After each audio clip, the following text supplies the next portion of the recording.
Hello everyone and welcome to my video about digital economy student summary. I took my exam in the digital economy a couple of hours ago, and instead of obliterating my memory, I decided I just wanted to make a very brief video, very simply, quickly, so that I would actually do it. And that if I would, for example, explain this topic to a friend of mine, how would I do it? And I try to be very brief as possible.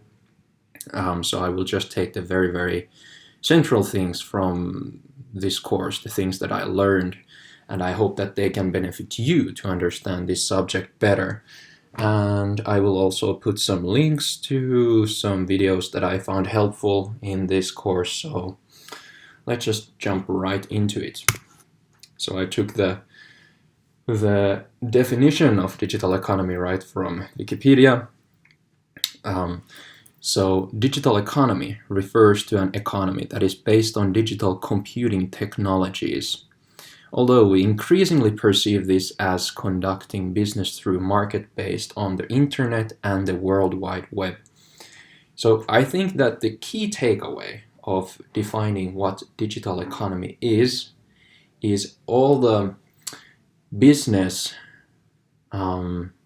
actions or things within the business world that are enhanced by digitalization.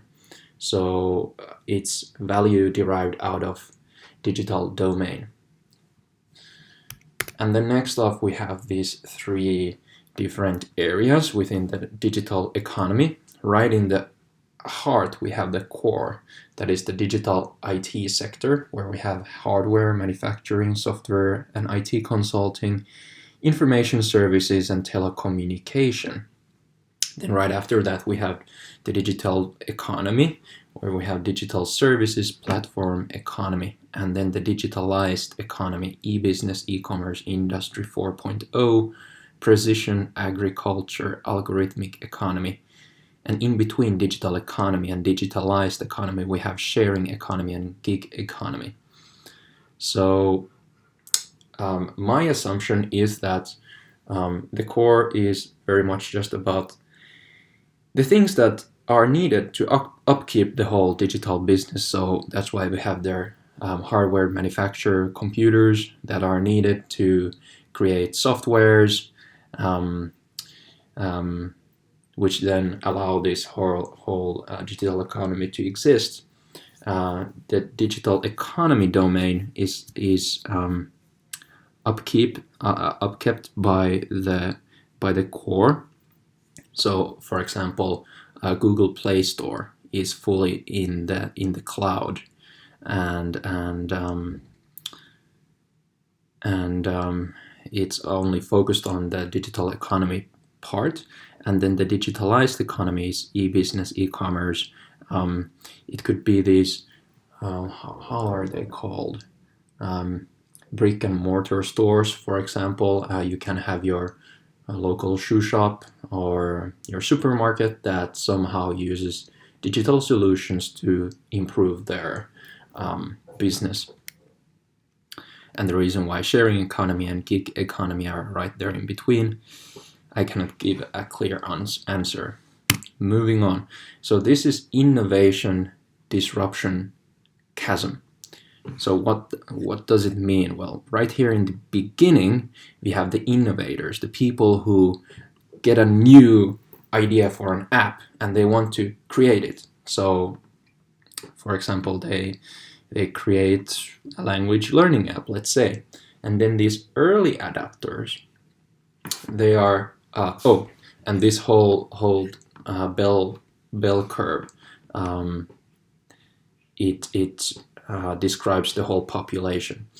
So innovators are 2.5% of the population, then the early adopters are 13.5% of the population. And they are very interested about these new things. And so they find that, hey, there's a new language learning app, let's try it out. All right, so then they go to the Play Store and then they download it. They are ready to pay for it, and then comes the chasm in between early adapters and main majority, the early main majority. And this is like the very defining point for many, let's say, startups, which they need to overcome in order to survive and make it to become a successful company. So the early main majority won't download or buy anything new unless they see that it's reliable, people use it, it's high quality, and so that they would actually invest their own time and money to download it or buy it, whatever it is. And then let's say that the app isn't success, and then the main majority, they will download it, they will buy it, and then after that comes the main majority, which is the mature one or the late one, and then they also take it. And then comes the late adapters, and finally the laggards. And the laggards are really the people who are forced to buy this new stuff because the old stuff doesn't exist anymore. And just one quick point that I learned, how to overcome the chasm, is to really segment your this target group. Who are you trying to sell it to? Who is really the ideal customer? And then you really try to target that population. And then platform economy. Platforms are what we're using more or less every day. You can think about your Airbnb, Amazon, Google Play Store, App Store, Uber. All of these are digital examples of online platforms. And what is the definition of a platform economy? So again, straight from Wikipedia. The platform economy is economic and social activity facilitated by platforms. So let's, for example, take Amazon. So you have the buyers and you have the sellers. A buyer comes to Amazon. For example, you need a new t-shirt. So you go there and then you write t-shirt, and then you will find a ton of sellers who are willing to sell you a t-shirt. Or then, for example, you go abroad. You need a hotel room or a bed and breakfast room. So you go there, you do a search, and then you find a ton of places where you can rent a room. So Airbnb is an example of two-sided market. So there are the buyers and there are the sellers. So both benefit from each other. And then Amazon is an example of multi-sided market. So a multi-sided market is a conjunction between the buyers and the sellers, and it's not only for one type of buyer or seller segment, but for several types. So whereas Airbnb is only targeting people who want either to rent or want to rent a house or give them a house out for renting, Amazon sells, or Amazon is the place where you can buy a lot of different stuff. So it's not only, for example, t-shirts, it's shoes, pants, and all kinds of other goods. And then we have here we have a takeaway of how a company might develop in a digital economy. So this is an example with the Facebook users in millions. So as you can see, Facebook attracted millions of users really, really quickly. And this is not possible or is very, very much unlikely to happen in the so-called traditional economy than in the digital economy, because in the digital economy, the network effects, which affect the companies very much, and then just the sheer nature of information goods, that they can be replicated unlimited amount of times. They can be distributed and marketed really very quickly on, for example, on social media and on other places on your phones. So it allows this type of development to happen.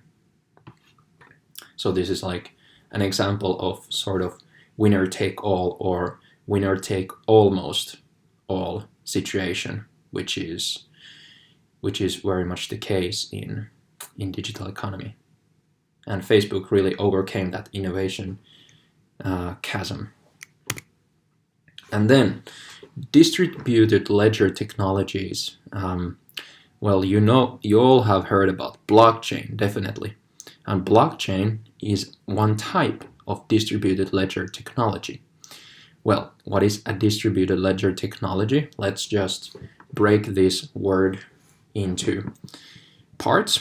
So distributed, of course, means that it's given out to many parties. As you can see here on the picture, there's, for example, one person or one agent giving something out to this organization and that organization and this institution. So this item is held by many parties. And then ledger, if I understand the definition correctly, it's some type of document. So this document is distributed to many parties. And then technology, well, it's a technology that distributes this document or ledger to many parties.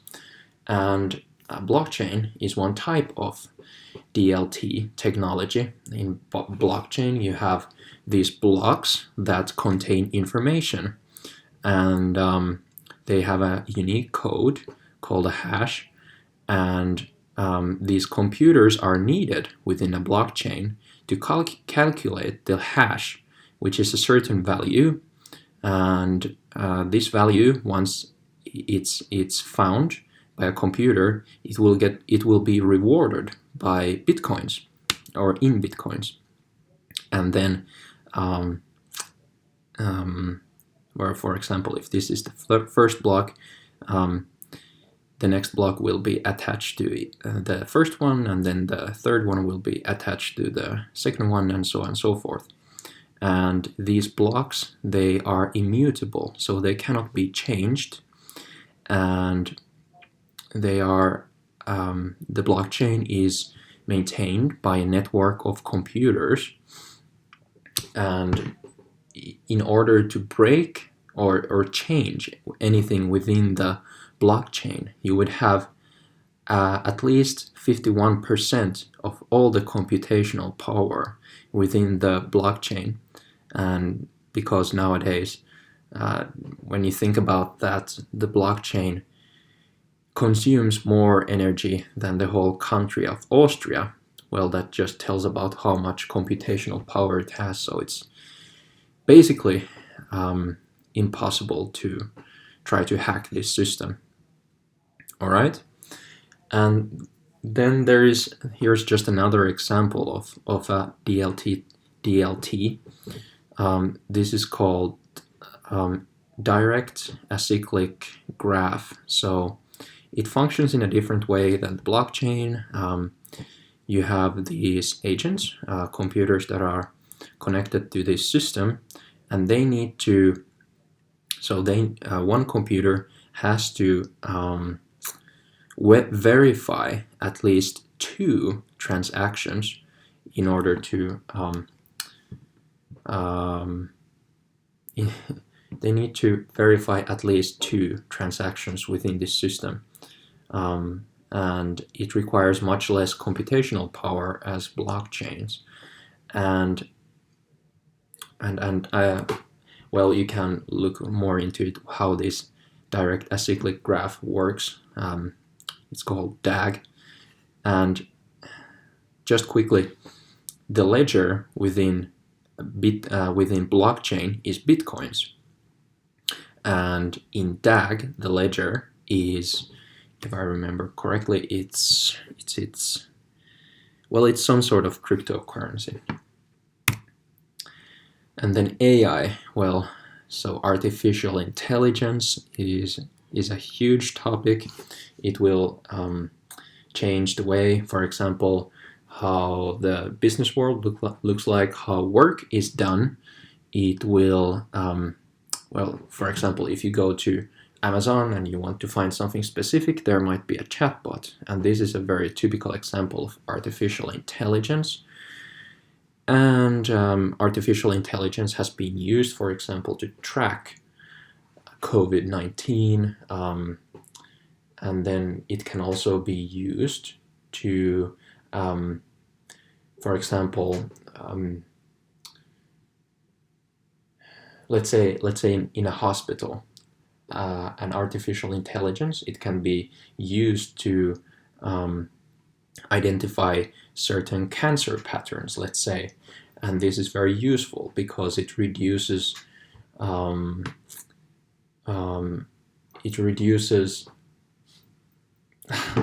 the word is really escaping me.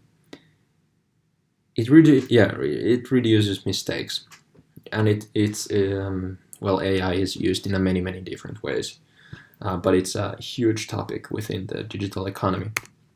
And then this is a quantum computer.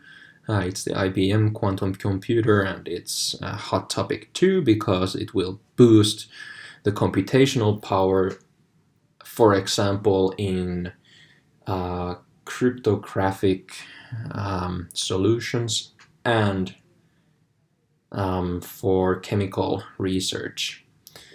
Quantum computers, they work differently than the traditional computers. You can look Kurz gesagt, a video about this. They have a very good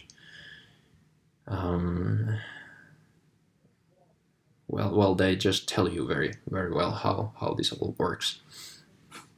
And many countries are also investing a lot to these quantum computers for, well, research purposes and security purposes. And then this is a picture of Internet of Things. It's very much thought about, especially when thinking about the Industry 4.0, so that machines are able to talk or communicate with each other, and they are able to, for example, to diagnose, to give a diagnostic, whether they are going to break down, they need repair. So the Internet of Things will be, well, it's one very certain, very huge part about the digital economy. And then finally, government policies.